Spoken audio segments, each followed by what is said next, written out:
How's it going, everyone? You got your boy Corey here, aka Crasher, back with another video, and ladies and gentlemen, I'm going to cut right to the chase by saying, YouTube, you need to stay in your own damn lane. So to give you guys a bit of context before we get into the main portion of the video here, we have ourselves a user by the name of Taylor Lorenz tweeting this out. YouTubers known as Nelk Boys, after hosting an Open Up Gyms protest and partying their way through LA, are now traveling to colleges encouraging students to ignore COVID restrictions to party. Please watch these videos. This is what they're promoting to their 3.5 million young followers. And we have ourselves a video clip attached, and I will be playing that video clip right now.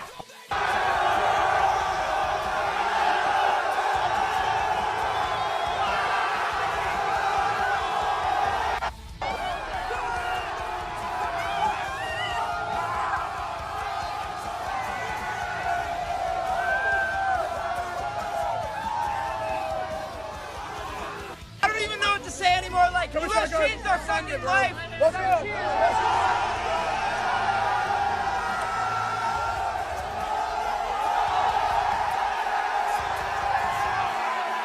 Now, before we continue on with the video, I want to say right now that what took place in that video was beyond reckless and very much insensitive and disrespectful to the pandemic that we have to treat very, very carefully and take very, very seriously. We're talking about COVID-19 here, and what we've seen with these large gatherings here is the furthest thing from safety measures when it comes to dealing with this pandemic.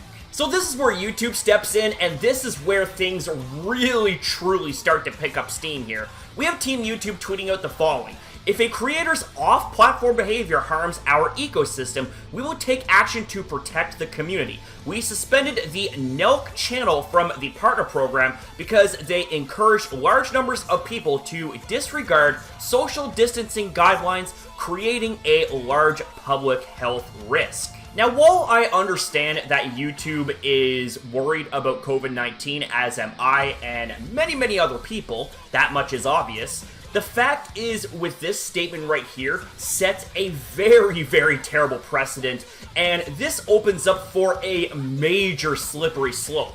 Check me out on this. We take a look at what was shown earlier in the video regarding the video of countless individuals partying within very, very close proximity to one another.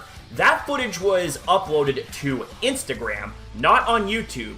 YouTube and Instagram are two separate platforms. Now, if this type of stuff was actively encouraged on YouTube, then I would 100% be on board with YouTube punishing the Nelk channel, but this took place off of YouTube. Now, while again, I understand this type of stuff is very much frowned upon, in fact, I'm very fucking pissed that these type of things are happening in the face of a pandemic, the thing is that YouTube here is trying to police the actions of YouTubers off of their site, which comes off as very authoritarian if you ask me. This would literally be like the equivalent of the mayor from City A trying to dictate and throw his weight around when it comes to City B.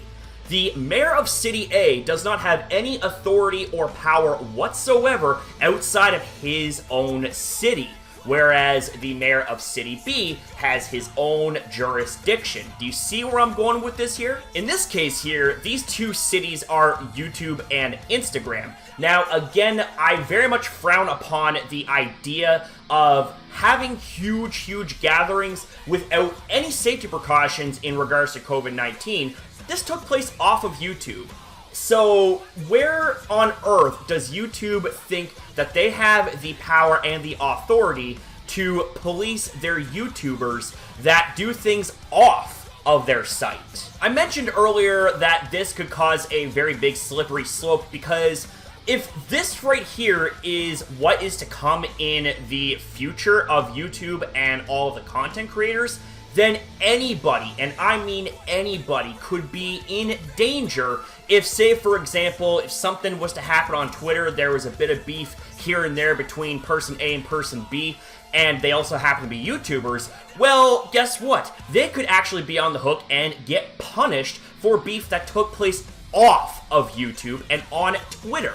You know what I'm saying here? Now here's a little point to ponder, ladies and gentlemen. Isn't it funny how YouTube now expresses all of this authoritative energy when it comes to activities off of YouTube, yet they sit on their fucking hands and knees when it comes to objectively horrific content and behaviors that take place on their site?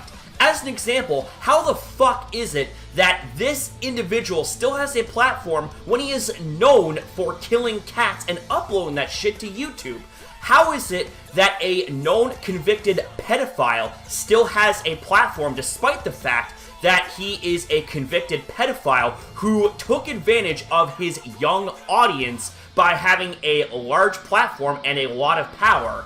Where were you when all this shit was fucking going down, eh? It's absolutely baffling to me that YouTube would rather concern themselves with activities that take place off of their site rather than actually dealing with the garbage and the danger that takes place on their site. You know what I'm saying? Like, YouTube, if you're going to do something, do it right. It seems like when it comes to the mindset of YouTube as a whole, there are polar extremes. Either they don't do anything about something, or if they do something, they completely fuck it up. They completely botch it, and it harms the whole ecosystem of YouTube. Anyways, ladies and gents, that's pretty much all I've got to say here in regards to this matter. I just kind of needed to get a couple of things off my chest regarding this.